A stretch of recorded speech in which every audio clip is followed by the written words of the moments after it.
തനൂസ് കിച്ചണിലേക്ക് സ്വാഗതം. ഇന്ന് ഞാനിവിടെ തട്ടുകട സ്റ്റൈൽ ബീഫ് കറിയാണ് തയ്യാറാക്കാൻ പോകുന്നത്. അതിനുവേണ്ടി ഞാനിവിടെ ഒരു 3/4 കിലോ ബീഫ് നന്നായി കഴുകി വൃത്തിയാക്കി വെച്ചിട്ടുണ്ട്. പിന്നെ ഒരു 3 മീഡിയം സൈസ് സവാള എടുത്തു വെച്ചിട്ടുണ്ട്. സവാള കട്ട് ചെയ്ത് വെച്ചിട്ടുണ്ട്. ഇതുപോലെ നീളത്തിൽ കട്ട് ചെയ്ത് വെച്ചിട്ടുള്ള സവാളയാണ്. പിന്നെ ഇഞ്ചി, വെളുത്തുള്ളി, പച്ചമുളക്, കറിവേപ്പില ഇത്ര എടുത്തു വെച്ചിട്ടുണ്ട്. 2 ചെറിയ കഷ്ണം ഇഞ്ചി, ഒരു വലിയ കുടം വെളുത്തുള്ളി, 3 പച്ചമുളക്, നിറയെ കറിവേപ്പില നന്നായിട്ട് കഴുകി വെച്ചിട്ടുള്ളതാണ്. അപ്പം ഇത്രയാണ് വേണ്ടത്. പിന്നെ നമ്മൾ കറി തയ്യാറാക്കാൻ നേരത്തെ പൊടികളും മസാലയും എല്ലാം ആവശ്യമുണ്ട്. അത് ഞാൻ ആ ടൈം ആകുമ്പോഴേക്കും പറയാം. അപ്പം ഞാനിത് കുക്കറിലാണ് തയ്യാറാക്കാൻ പോകുന്നത്. അപ്പം ഞാനൊരു കുക്കർ വെച്ചിട്ടുണ്ട്. കുക്കർ നന്നായി ചൂടാകുമ്പോൾ നമുക്കതിലേക്ക് വെളിച്ചെണ്ണ ഒഴിച്ചു കൊടുക്കണം.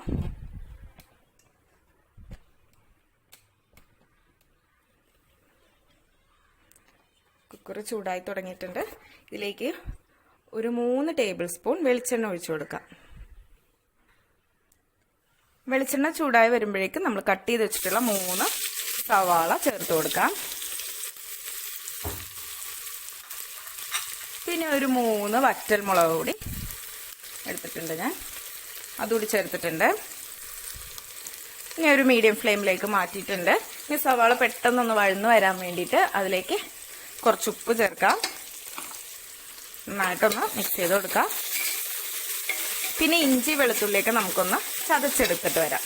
ഈ സവാള ഒന്ന് വെന്ത് വരുന്ന സമയത്ത് നമുക്ക് ഇഞ്ചി വെളുത്തുള്ളിയൊക്കെ ഒന്ന് ചതച്ചെടുക്കാം.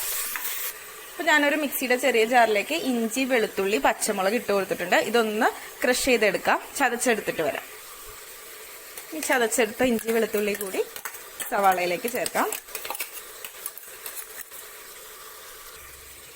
ഇപ്പം ഞാൻ ചതച്ച് വെച്ചിട്ടുള്ള ഇഞ്ചി, വെളുത്തുള്ളിയും പച്ചമുളകും കുക്കറിലേക്ക് ഇട്ട് കൊടുത്തിട്ടുണ്ട്. ഇപ്പം ഞാൻ തീ വളരെ കുറച്ചിട്ടാണ് വെച്ചിട്ടുള്ളത്. ചെറിയ തീയിലേക്ക് ഇടുന്ന ഇതൊന്ന് മൂത്ത് വരട്ടെ. ആ സമയത്ത് നമുക്കൊന്ന് മസാല പൊടികളൊന്ന് മിക്സ് ചെയ്ത് വെക്കണം.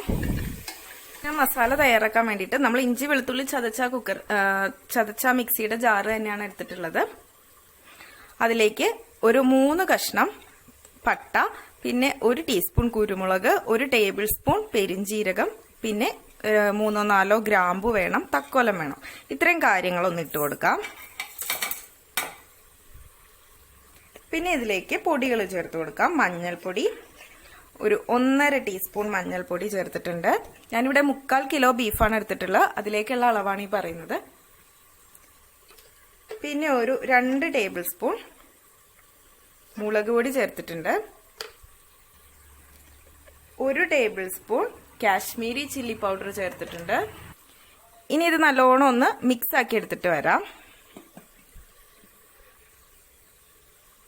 ഇത് നന്നായിട്ട് മിക്സ് ആക്കി വന്നിട്ടുണ്ട്. ഇനി ഇതൊരു പേസ്റ്റ് രൂപത്തിലേക്ക് നമുക്ക് മാറ്റണം. അതിനുവേണ്ടി ഞാൻ 1 ടീസ്പൂൺ വിനാഗിരി ഒഴിച്ചിട്ടുണ്ട്. 1 ടീസ്പൂണേ ഒഴിക്കാൻ പാടുള്ളൂ 3/4 കിലോ ബീഫിന്. ഒരുപാടൊന്നും ഒഴിക്കരുത്, നല്ല ഇങ്ങനെ പുളിയായി പോവും. പിന്നെ കുറച്ച് വെളിച്ചെണ്ണ ഒഴിച്ചിട്ടുണ്ട്.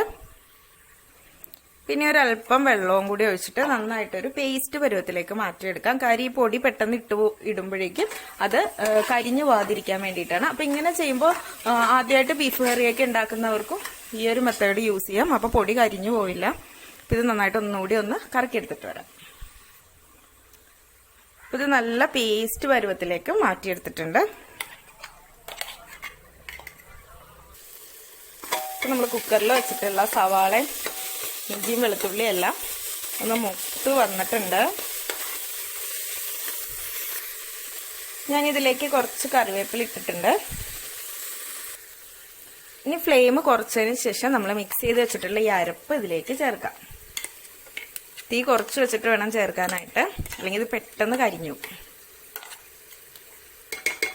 മിക്സിയുടെ ജാറിൽ കുറച്ച് വെള്ളവും കൂടി ഒഴിച്ചൊന്ന് ചുറ്റിച്ചിട്ട് ഇത് മുഴുവനായിട്ട് ഇതിലേക്ക് ഒഴിച്ചു കൊടുക്കാം. പിന്നെ ഞാൻ ഇതിലേക്ക് വെള്ളമൊന്നും ഒഴിക്കുന്നില്ല. ഈ അരപ്പ് ചുറ്റിച്ചൊഴിച്ചാൽ ഇത്രയും വെള്ളം മാത്രമേ ഒഴിക്കുന്നുള്ളൂ. ഇതൊരു 2 മിനിറ്റ് ഒന്ന് ചെറിയ തീയിലേക്ക് കിടന്നൊന്ന് ചൂടാവട്ടെ. ഇപ്പോൾ ഒരു 2 മിനിറ്റ് മസാലയൊക്കെ ഒന്ന് മൂത്തതിന് ശേഷം ഇതിലേക്ക് കഴുകി വെച്ചിട്ടുള്ള ബീഫ് ചേർത്ത് കൊടുക്കാം. അപ്പോൾ ബീഫ് കഷ്ണങ്ങളും ചേർത്തിട്ടുണ്ട്. ഇനി ഇതിലേക്ക് ഇതിൻ്റെ മീതെ കുറച്ച് കറിവേപ്പിലയും കൂടി ചേർക്കാം. നന്നായിട്ടൊന്ന് മിക്സ് ചെയ്ത് കൊടുക്കാം.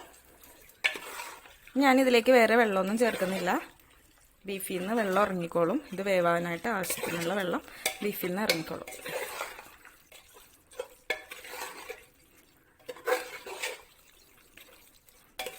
നന്നായി മിക്സ് ചെയ്ത് കൊടുക്കാം. മസാല എല്ലാം ബീഫ് കഷ്ണങ്ങളിൽ നന്നായിട്ട് പുരണ്ടിരിക്കണം.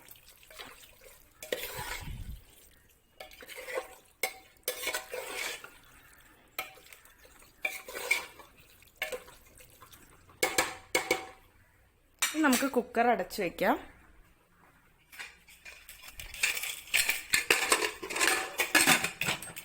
ഇപ്പോൾ കുക്കർ അടച്ച് ഒരു 6 വിസിലിനെങ്കിലും വേണം ഈ ബീഫ് വേകാനായിട്ട്. 5ഓ 6ഓ വിസിൽ.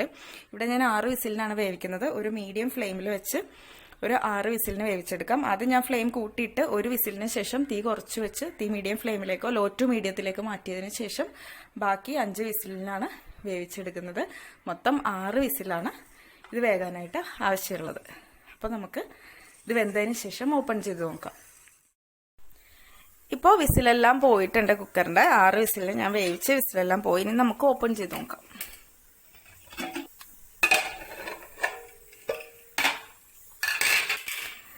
ഇതാ നന്നായിട്ട് വെന്ത് എണ്ണയെല്ലാം തെളിഞ്ഞ് നിപ്പുണ്ട്. അപ്പോൾ ഗ്രേവി ഇത്രയും വേണ്ടവർക്ക് ഈ ഒരു ഗ്രേവിയിൽ തന്നെ ഇത് യൂസ് ചെയ്യാം. അല്ല കുറച്ചുകൂടി ഒന്ന് തിക്കായിട്ടാണ് വരണ്ടെങ്കിൽ ഇത് ഒന്നുകൂടി ഒന്ന് അടുപ്പത്ത് വെച്ച് ഒന്നുകൂടി ഒന്ന് വറ്റിച്ചെടുക്കാം.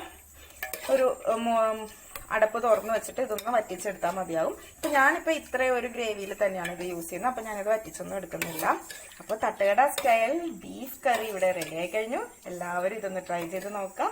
അഭിപ്രായം പറയാൻ മറക്കരുത്. വീണ്ടും പുതിയൊരു വീഡിയോ ആയിട്ട് കാണാം. അതുവരെ എല്ലാവർക്കും നന്ദി, നമസ്കാരം. Thank you.